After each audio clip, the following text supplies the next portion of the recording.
நீங்கள் காரில் உங்கள் நாயை கூட்டிகிட்டு போகிறதா இருந்தால் 2 நிமிஷத்தில் வந்துடுறேன், 5 நிமிஷத்தில் வந்துடுவேன், 10 நிமிஷத்தில் வந்துடுவேன்னு சொல்லிட்டு உங்கள் டாகை காருக்குள்ளே விட்டுட்டு சும்மா கொஞ்சோண்டு கண்ணாடியை மட்டும் இறக்கி விட்டுட்டு போவோம்னு சொல்லிட்டு டாகை உள்ளே விட்டுட்டு போகக்கூடாது. காரில் நீங்கள் டாக் வச்சுருக்கவங்களா இருந்தால் முடிஞ்ச வரைக்கும் வெயில் காலத்தில் வீட்டில் விட்டுட்டு போகிறது ரொம்ப நல்லது, சேஃப்.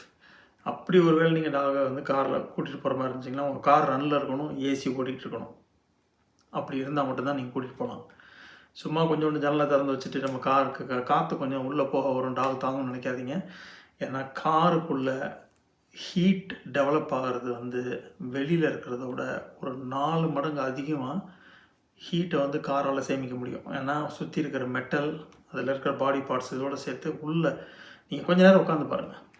நீங்கள் ஒரு ஃபியூ மினிட்ஸ் ஒரு வெயில் காலத்தில் காரில் உட்காந்துட்டு கொஞ்சோண்டு ஜன்னலை திறந்து விட்டு காரை ஆஃப் பண்ணிவிட்டு உள்ளே உட்காந்து பாருங்கள், அது எப்படி இருக்குன்னு உங்களுக்கு தெரியும்.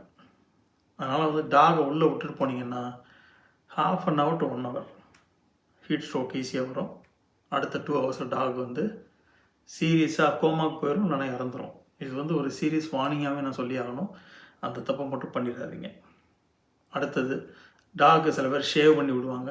டாக் ஹேரை ஃபுல்லாக ஷேவ் பண்ணக்கூடாது. ஏன்னா டாக் ஹேரோட